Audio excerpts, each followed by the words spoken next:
সম্মুখেই আসলে যে লীলা আমরা এখানে পরিবেশন করবার জন্য উপস্থিত হয়েছি তার নাম অগ্রদ্বীপী গোপীনাথ। অগ্রদ্বীপী গোপীনাথ। তাই প্রথমেই আমাদের এই গিরিধারী সম্প্রদায়ের পক্ষ থেকে আপনাদের কাছে আমরা ক্ষমা চেয়ে নিচ্ছি, কারণ যে লীলা আপনাদের সম্মুখে আমরা দেখাবার জন্য এখানে উপস্থিত হয়েছি এই লীলা করেছেন স্বয়ং অনাদিরাদি গোবিন্দ, স্বয়ং মহাপ্রভু। স্বয়ং মহাপ্রভু লীলা করেছেন তার পরম ভক্ত গোবিন্দ ঘোষের সঙ্গে। আমার মহাপ্রভু গোবিন্দ ঘোষের মাধ্যমে অগ্রদ্বীপী তিনি গোপীনাথকে প্রতিষ্ঠিত করেছিলেন।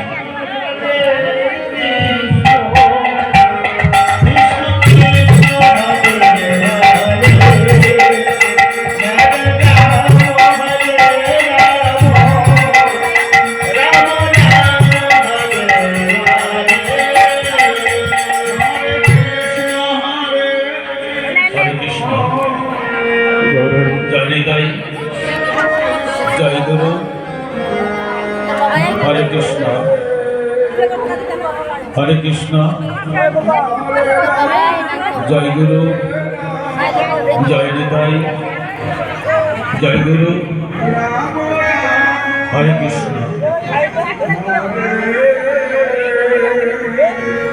হরে কৃষ্ণ, হরে কৃষ্ণ, কৃষ্ণ কৃষ্ণ হরে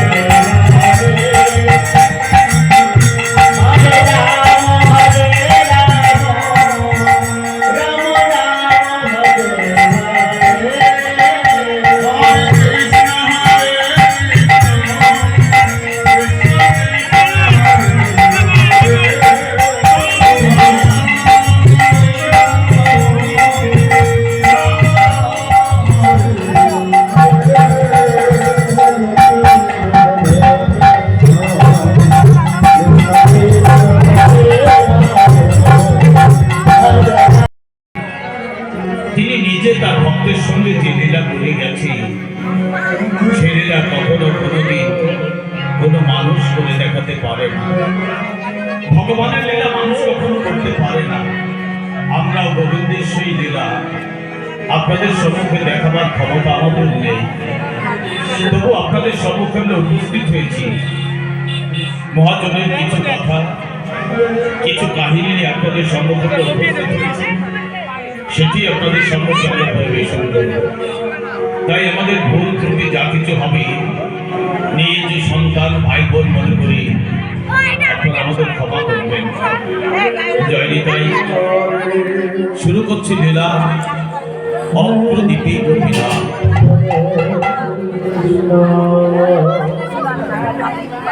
কৃষ্ণ কৃষ্ণ হরে। প্রথমেই আমাদের এই গিরিধারী সম্প্রদায়ের যে সমস্ত শিল্পীরা এই লীলার বিভিন্ন ভূমিকায় যারা অভিনয় করবেন, প্রথমে তারা আসবে এই ভক্ত মাঝি ভক্তের আশীর্বাদ নেওয়ার জন্য। ভক্ত মাঝি ভক্তের আশীর্বাদ নেওয়ার পরে শুরু করবো আমাদের মূল পর্ব অগ্রদ্বীপের গোপীনাথ। তাই প্রথমেই আসছে আমাদের গিরিধারী সম্প্রদায়ের শিল্পীবৃন্দ আপনাদের সম্মুখে ভক্তের আশীর্বাদ দেওয়ার জন্য। হরে কৃষ্ণ, হরে কৃষ্ণ, কৃষ্ণ কৃষ্ণ হরে হরে, হরে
আমাদের মূল পর্ব অগ্রদ্বীপের বন্ধুরা,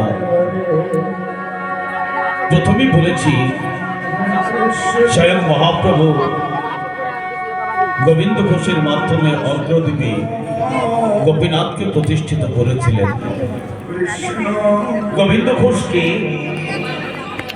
জানা যায় তিনি জন্মগ্রহণ করেছিলেন বর্ধমান জেলার দাইহাটে।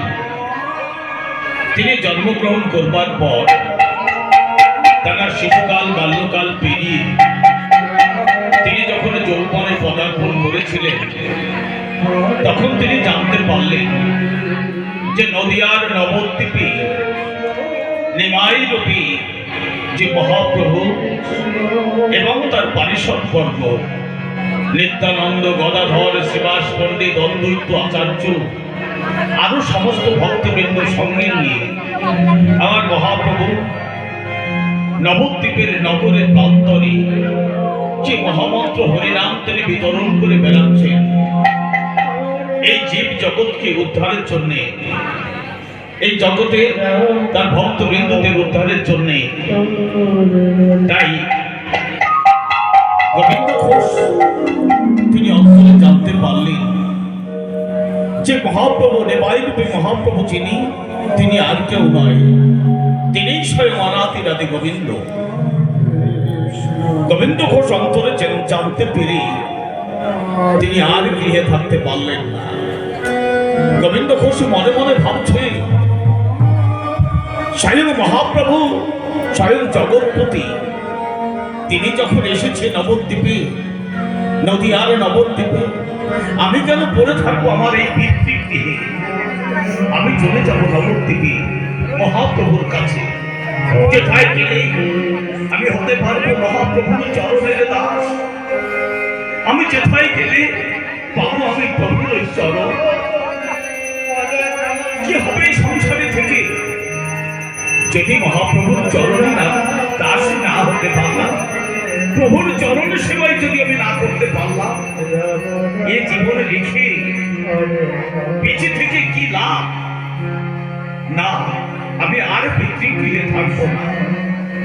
তাই গোবিন্দ ঘোষ তিনি নবদ্বীপ ছেড়ে তিনি চলে এলেন। গোবিন্দ ঘোষ তার পিতৃগৃহ ছেড়ে, দাইহাট ছেড়ে তিনি চলে এলেন নবদ্বীপে।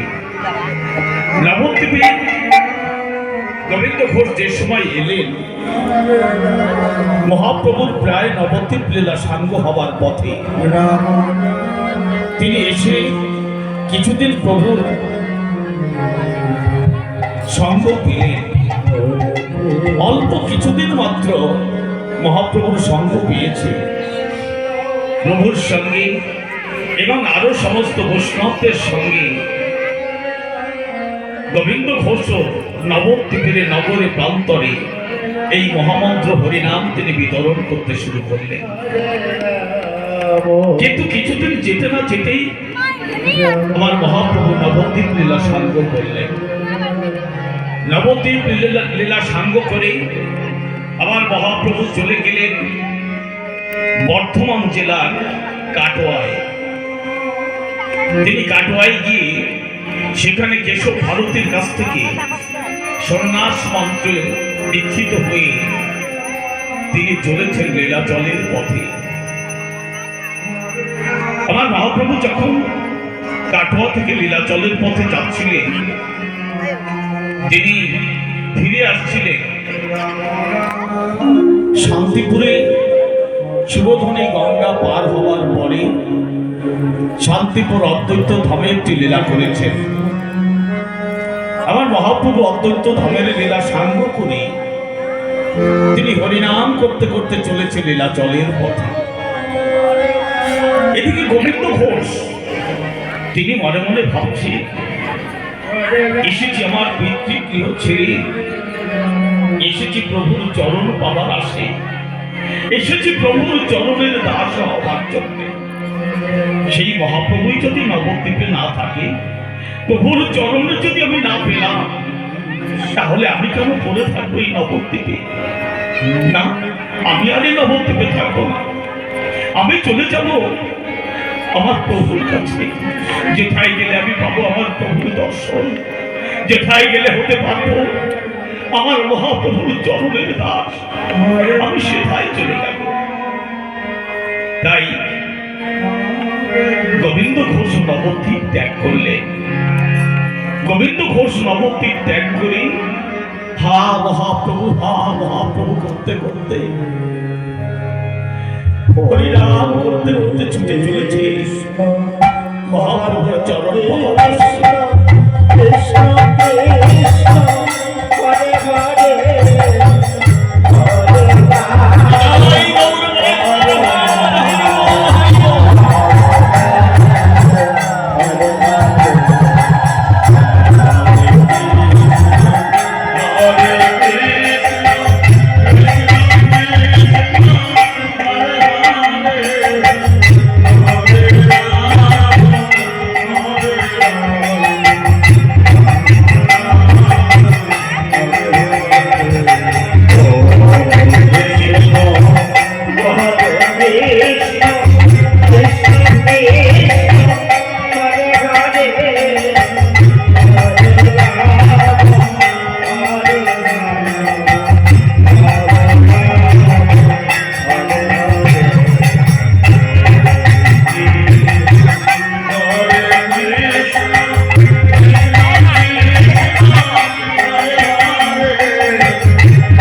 শুধু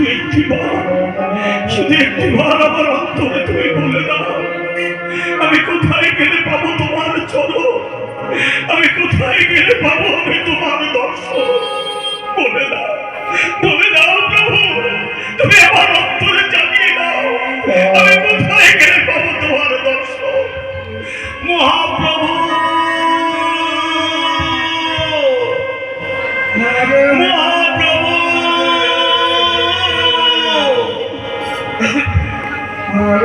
এমন ভাবে মহাপ্রভু করতে করতে গোবিন্দ ঘোষ ছুটে চলেছে মহাপ্রভুর সন্ধান। আর এদিকে আবার মহাপ্রভু শান্তিপুরে অদ্বৈত ধামের লীলা সাঙ্গ করে, আমার মহাপ্রভু যখন হরিনাম করতে করতে লীলাচলের পথে চলেছে, আমার প্রভু যখন কোন নগরের মধ্যে যেতেন, সেই সমস্ত নগরের কিছু কিছু ভক্ত প্রভুকে দেখে প্রভুর পিছনে হরিনাম করতে শুরু করে। তাই একটি ভক্ত আমার প্রভুর পিছনে হরিনাম করছে, যতদূর পর্যন্ত যাওয়া যায়, যত সময় প্রভুর শব্দ পাওয়া যায়। তাই এমনি ভাবে আমার হরিনাম করতে করতে চলেছে। হরে হরে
করতে করতে নয়ন বাড়ি ছড়াতে ছড়াতে ছুটে চলেছে মহাপ্রভুর সন্ধানে। দেখা দাও, দেখা দাও প্রভু, শুধু একটিবার আমার অন্তরে বলে দাও প্রভু, আমি কোথায় গেলে পাবো তোমার দর্শন, আমি কোথায় গেলে পাবো তোমার ওই দুনিয়ার জন্য বলে দাও প্রভু, শুধু একটিবারের জন্য আমার অন্তরে বলে দাও। মহাপ্রভু,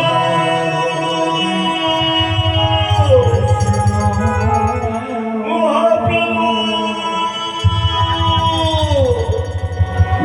এমন ভাবে মহাপ্রভু করতে করতে গোবিন্দ ঘোষ ছুটে ছুটেছে, এমন ভাবে ছুটতে ছুটতে একটি নগর পেরিয়ে একটি ফাঁকা মাঠের মাঝে যখনই প্রবেশ করেছে, গোবিন্দ ঘোষ দেখতে পায় মাঠের অপর পারে কোন এক সন্ন্যাসী যখন ছুটতে ছুটতে চলেছে হরিনাম করতে করতে। গুটি কয়েক ভক্ত তার পিছনে হরিনাম করছে। গোবিন্দ ঘোষ অন্তরে বুঝতে জানতে পারে এই সন্ন্যাসী আর কেউ নয়, এ নিশ্চয়ই আমার মহাপ্রভু। তাই গোবিন্দ ঘোষ ছুটছে আর আমার মহাপ্রভু হরিনাম করতে করতে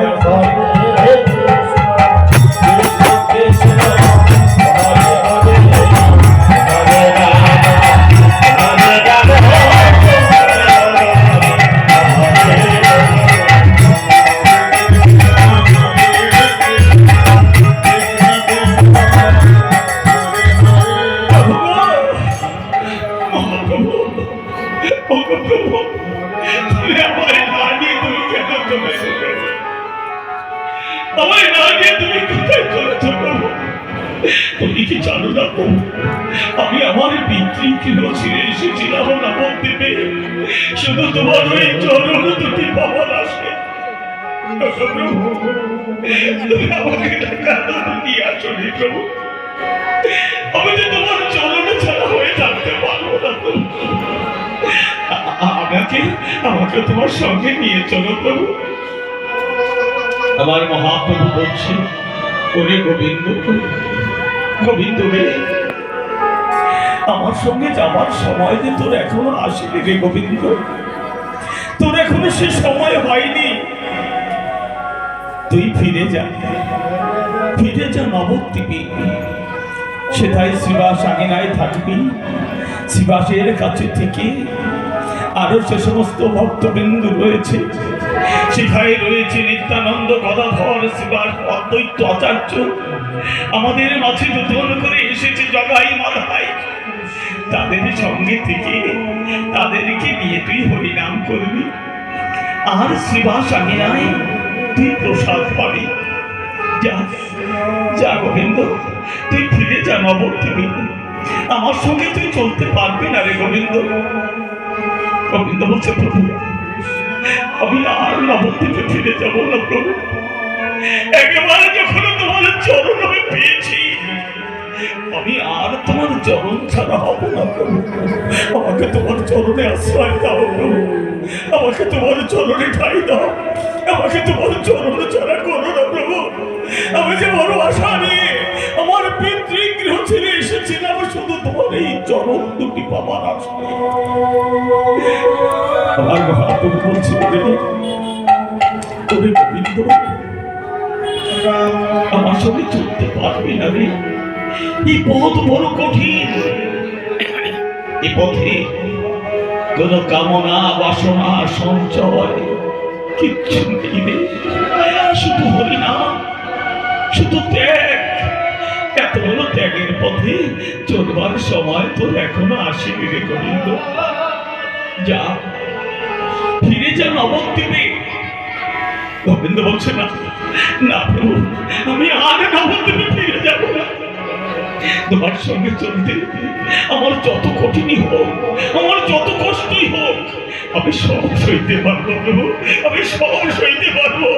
আমাকে তোমার চরণ ছাড়া করো না প্রভু, আমাকে তোমার চরণ ছাড়া করো না।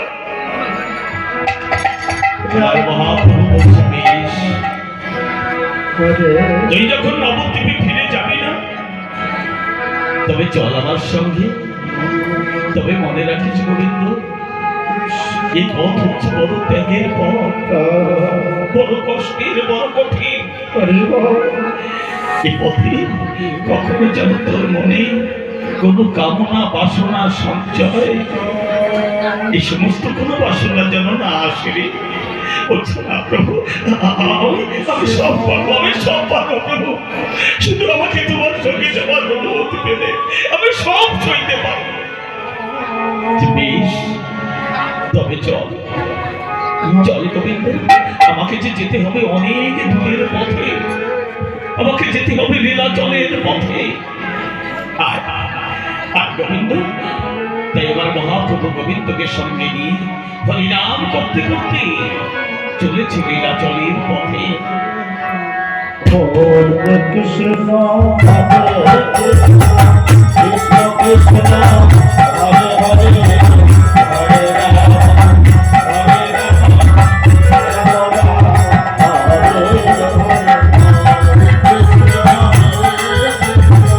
কৃষ্ণ কৃষ্ণ কৃষ্ণ হরে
নগরের পর নগর চলেছিলেন। কোন কোন নগরে কোন কোন ভক্ত প্রভুকে দেখে চিনতে পারতেন। তারা ছুটে গিয়ে আমার প্রভুর চরণ দুটি জড়িয়ে ধরে বলতো, প্রভু তুমি একটিবার আমার গৃহে এসো, তোমার চরণ ধরে দিয়ে আমার গৃহ ধন্য করো, আমার গৃহে তুমি সেবা দেবে, তোমার প্রসাদ হয়ে আমার জীবন ধন্য হবে। এসো প্রভু। এমন ভাবে কোন কোন ভক্ত প্রভুকে নিয়ে যেতেন তার গৃহে। তাই এমনই এক ভক্ত আমার প্রভুকে আসতে দেখে তিনিও ছুটতে ছুটতে চলেছে।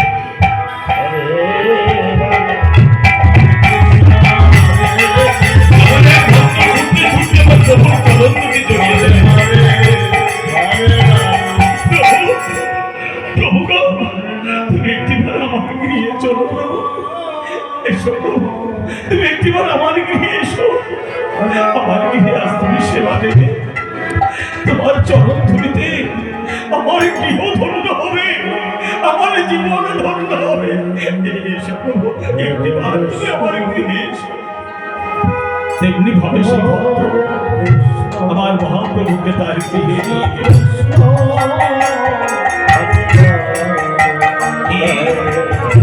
আমার প্রভুকে বসবার আসন দিয়েছে, আবার মহাপ্রভুকে বসবার আসন দিয়ে সে ভক্ত তিলক চন্দন নানা রকম ব্যঞ্জনের রন্ধন কর্মে ব্যস্ত রয়েছে। আর আমার মহাপ্রভু যখনই কোথাও বিশ্রামের জন্য বসতেন, সঙ্গে সঙ্গে গোবিন্দ ঘোষ প্রভুর চরণ দুটি সেবা করতে শুরু করতেন। গোবিন্দ ঘোষের কত আনন্দ, প্রভুর চরণ সেবার অধিকার পেয়েছে, প্রভুর চরণের দাস হতে পেরেছে। এর থেকে বড় আনন্দ, এর থেকে বড় পাওনা আর কি আছে? আজ আমি প্রভু, আমি চরণের দাস হয়ে গেছি। আমি প্রভু এমন ভাবে মনের আনন্দে আবার মহাপ্রভুর চরণ দুটি সেবা করে চলেছে গোবিন্দ ঘোষ। কৃষ্ণ আর সেই ভক্ত তিলক চন্দন এনে তিলক মালা এনে আজ প্রভুকে বরণ করে দিতে চলেছে। ফটো তুলে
সুন্দর করে প্রভু এবং প্রভুর সঙ্গে যে সমস্ত ভক্তবৃন্দ ছিল সকলকে বরণ করে নেবেন।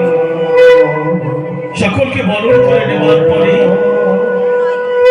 প্রভুর সেবার জন্য নানা রকম ব্যঞ্জনে সজ্জিত করেছে। সজ্জিত করে প্রভুর সেবা দিতে চলেছে। ভোগের খানা খেয়ে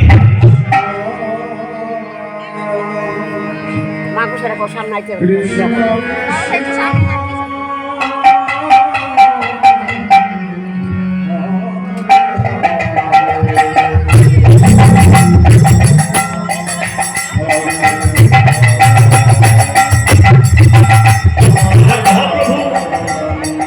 সেই ভক্তের বাড়ি থেকে সেবা নেবে।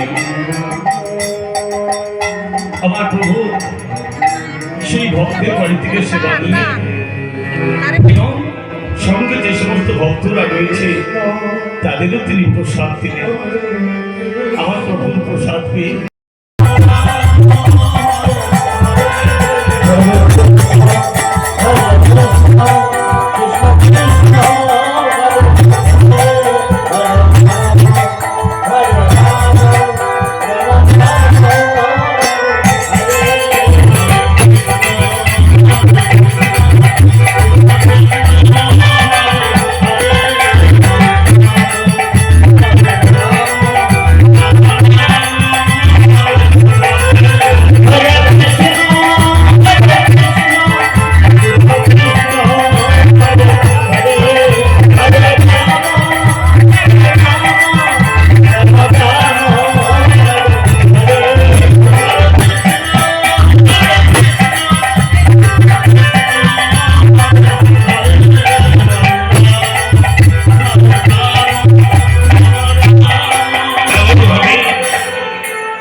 আমার মহাপ্রভু সেই ভক্তের বাড়ি থেকে সেবা নিয়ে সঙ্গে সঙ্গে ছুটতে শুরু করেছে।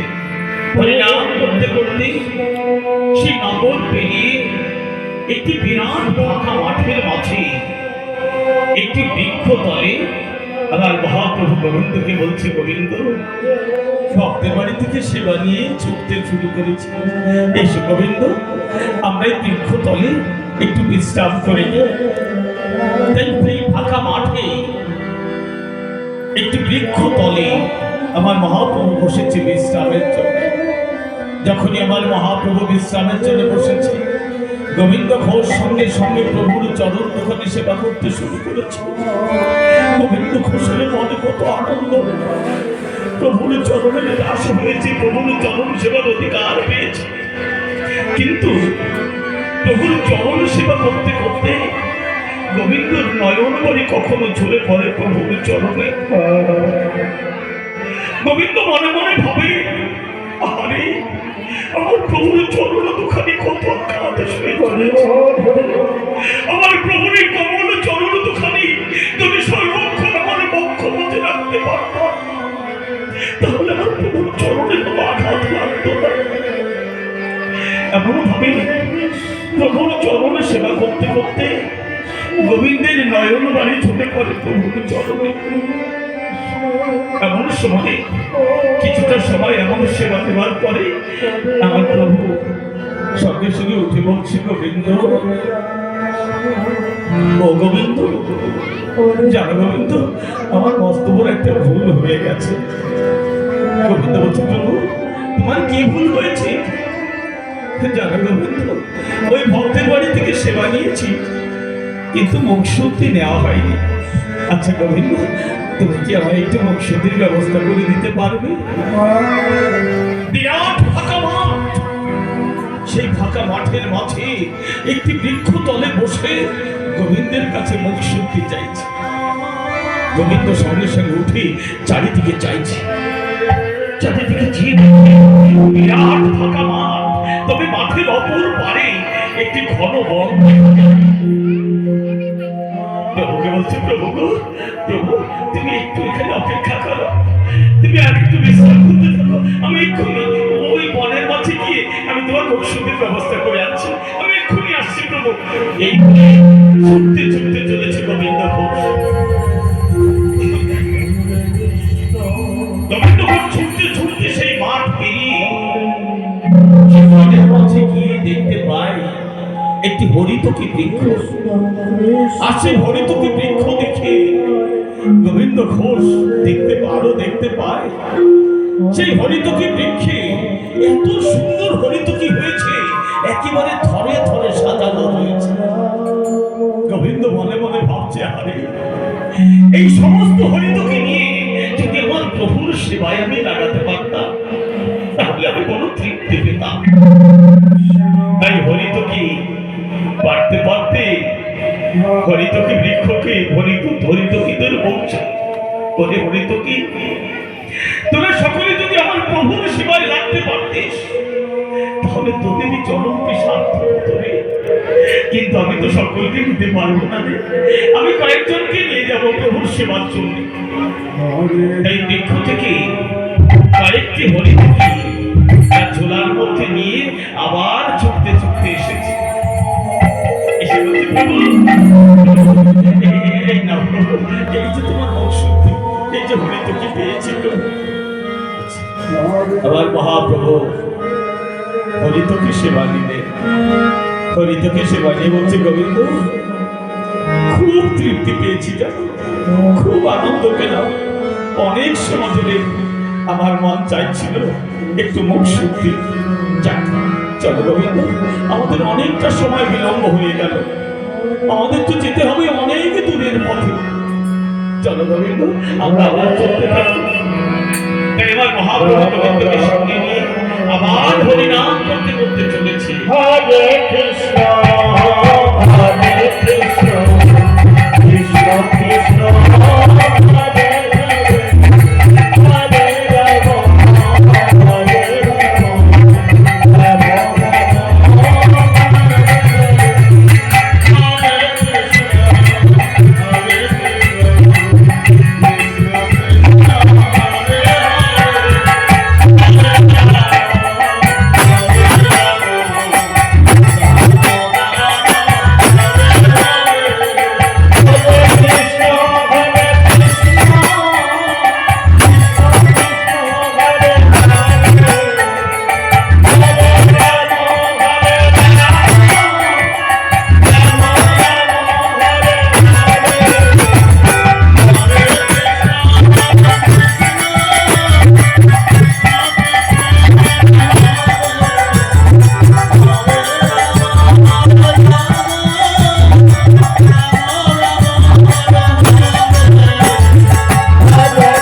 করতে পরের দিনও আজ আমার প্রভু আরেক নগরে আরেক ভক্তর বাড়ি থেকে সেবা নিয়েছে। কিন্তু আজ আমার মহাপ্রভু গত দিনের মতো সেই ভক্তের বাড়ি থেকে সেবা নিয়ে সঙ্গে সঙ্গে ছুটতে শুরু করেছে। ছুটতে ছুটতে আরো একটি বিরাট বড় ফাঁকা মাঠ, গত দিনের ঠিক থেকেও আজকে মাঠটি আরো বিরাট বড় ফাঁকা মাঠ। হরে কৃষ্ণ সেই ফাঁকা মাঠের মাঝে একটি বৃক্ষ তলে আমার প্রভু আজও বসে বিশ্রামের জন্য বসতে চলেছে। সে গোবিন্দ, এই গোবিন্দ, আজও এই বৃক্ষতলে আমরা একটু বিশ্রাম করে নিই। অনেকটা পথ চলেছি, সেবা নিয়ে ছুটতে শুরু করেছি। এই গোবিন্দ, তাই আমার মহাপ্রভু গোবিন্দকে সঙ্গে নিয়ে গত দিনের মতো একটি বৃক্ষ তলে বসেছি।